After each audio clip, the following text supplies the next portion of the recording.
My name's Clint Mayer, and this is my faith journey. I knew I needed to go to church. Me and my wife, Kelly, I'm married. My wife's Kelly Mayer. We've been married almost 8 years. It'll be 8 years in June. We knew we needed to go to church. We both believed in God, but didn't know what really that entailed. So I called my brother, who goes to another church in the valley, and him and his wife frequent the church often and are fairly dedicated members. And he said, hey, I know an awesome pastor over at Oregon Trail. I'll give him a text for you. And me and Brian and Kelly and Paxton all met, and that was about March, I want to say April of 2019. And it's been going great so far, and it's kind of ironic how we come to church, started learning, reading the Bible and praying a lot more, and things started to happen in our lives that we never really even imagined. Our marriage started to get slowly better, and things started to change for the better. I had problems in the past, struggled with alcohol a lot, been divorced before because of alcohol, engaged before, lost that because of alcohol. Pretty much buried my problems with alcohol. I work a job where it's part of our off-duty recreational activities, alcohol. Since starting this journey, I've pretty much stopped that. I mean, I have a few beers, barbecuing maybe every now and then, but nothing like it used to be, which is good, is real good, because it was tearing apart my marriage again. Relying on God and my family, putting my family first, has been always a struggle for me. I feel like I put myself always first, my own needs, selfishness, I would say. Anything you could say bad, I've probably come close to, or maybe not have done, nothing crazy, but definitely not leading the life I should have been living to have a family. On June 26th of 2019, Father's Day, our lives totally changed. We were at Kelly's dad's having a Father's Day barbecue, and my oldest son, Trent, who was 20, works for the railroad. I got him a job in Pendleton as a conductor. We were both pretty excited. I got a call that night, about 7:30. And it was a fellow railroader that works with me. He was actually hired the same day I was. He lives over in Boise also. And when I answered my phone, I either expected two things from Lee. I expected, hey Clint, happy Father's Day, I hope your day's good. Or, hey Clint, things aren't good right now. Well, it was number two. And I could tell right away when I answered the phone in Lee's voice that things weren't good. And he asked me if I heard from Trent or if the railroad had called me. Right then and there, I was like, okay, there's been a bad accident. Something's happened. And I can tell in Lee's voice, he's frantic. Trent's roommate was also Lee's best friend in Pendleton.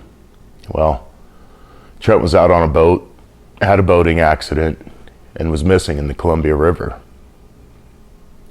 It's not what you want to hear on Father's Day, but it's life, and it's what happened.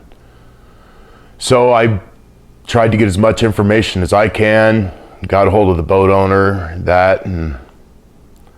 at this point I'm going a mile a minute. Everyone at my father-in-law's has stopped, having a good time, and everyone's huddled around me and my speakerphone to see. We need as much info as we can.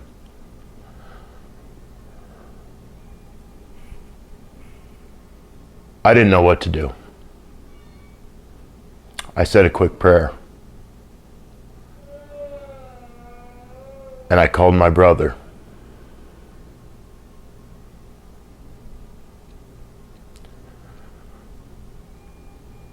And my brother with zero hesitation. I was trying not to cry during this. I'm tired of crying, and I'm not a good crier, so. Called my brother, and with zero hesitation, he grabbed his bag and headed to Star. He lives over in the Meridian, Boise area. Headed over to Star. We knew what we were doing. I ran home, and me being home from work, I had a semi-half-pack bag. I travel for work. Semi-half-pack bag, because my clothes were still dirty, some of them, and some were ready to go. Grabbed the bag, and we jumped in my truck and took off to Pendleton that night. Umatilla area. We met deputies out by the beach. It was about midnight when we got there. It's pitch black. We're yelling for Trent, nothing, and we go bag it for the night, go get a room. Continue our search in the morning. I have a friend that brought us a boat to help the search and rescue teams. For a day, we were out there on that river looking for Trent, and Janice, another lady, was with him.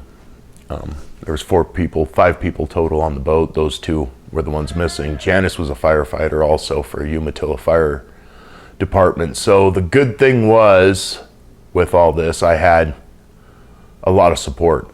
I had every fire department member from a 100-mile radius, the police departments, and my buddy had come from Washington with his jet boat.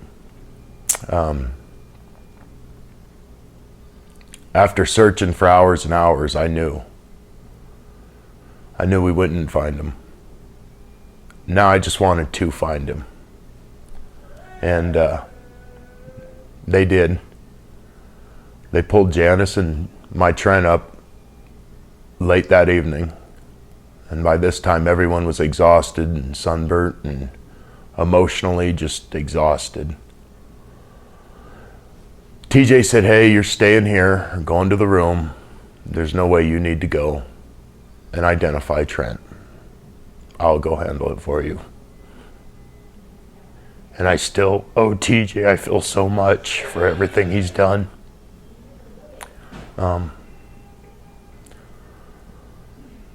Fast forward a little bit. Kelly was worried this would be a destruction on our marriage. She figured he's going to turn right back to the bottle. This is going to destroy us. This is going to turn very dark, very fast, and it's going to go probably like wildfire.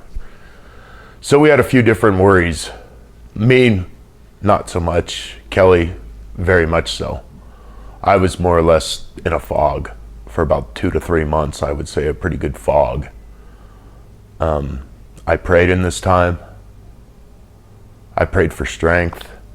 I prayed for Trent. I prayed for Janice. I prayed for my family. And for once in my life, I didn't grab a bottle of booze, but I kept praying. And I held my family tighter. And I stopped and started smelling the roses a little more. And Pastor Brian and Maureen and the kids come over, made sure we're all right. Numerous church members come over, and I thank all of you for your support during that time. Brought us food, comforted us, prayed for us. How fast the church come together after barely knowing us made me realize that this is a really good thing we're a part of. And that made me pray harder. I mean, I hate to think of Trent suffering in that river. I try not to go down that road. And when I do, because I do, I pray. I stop myself and I pray. And God helps me. And I've talked to Pastor Brian a few times, and I know my son's in a better place. He's in paradise. And That's all I keep thinking of. I keep praying. I've just come closer to God through all this, through this tragedy. Instead of, for the first time in my life, a major tragedy was turned into, I don't want to say a good event, but the outcome that it did for myself and my family really changed everything, changed my view of things. Seeing how fast people can come together and help another person is pretty incredible. I come from a world where I used to work in the prison. Nothing was fun about that. I loved the job because I was an adrenaline junkie, but it's a dark world. To hear them gates shut behind you every day, in and out, it's dark. And getting away from all that and that darkness has helped me come into the light, I guess. I'm getting baptized because I'm moving farther in my faith journey. I fully believe that if it wasn't for my faith in the Lord right now, and it's my family and friends keeping good track of me, and I couldn't tell you the road I would be on. I don't even want to think about it because I know what I was capable of, and it wasn't good. So every day I get up, I pray. I thank God for another day.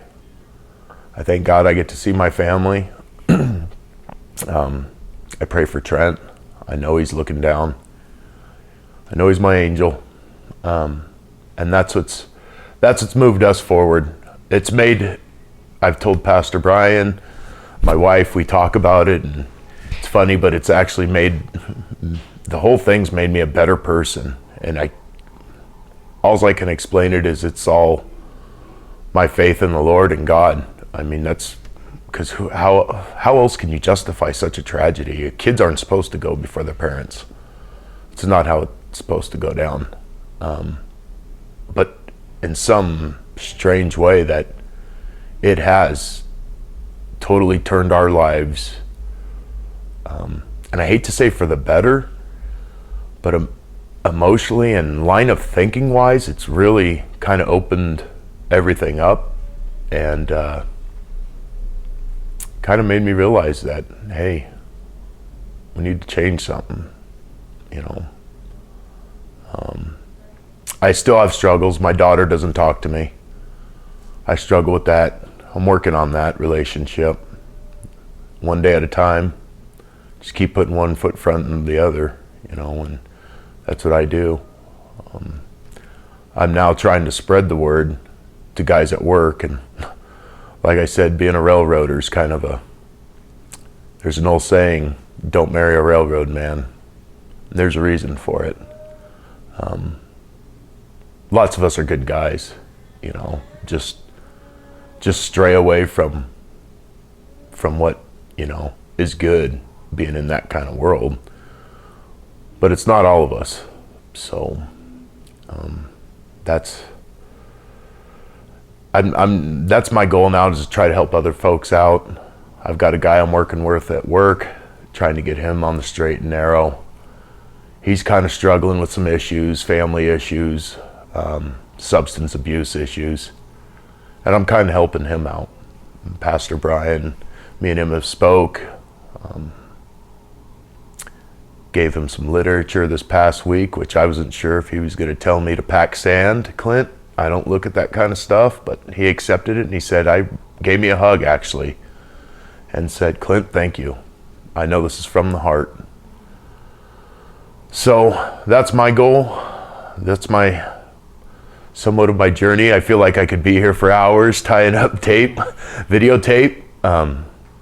But yeah, that's what I'm going to try to do, is just live a better life for God, for my family, and try to help other folks out if I can through this journey. My name is Clint Mayer, and welcome to my journey.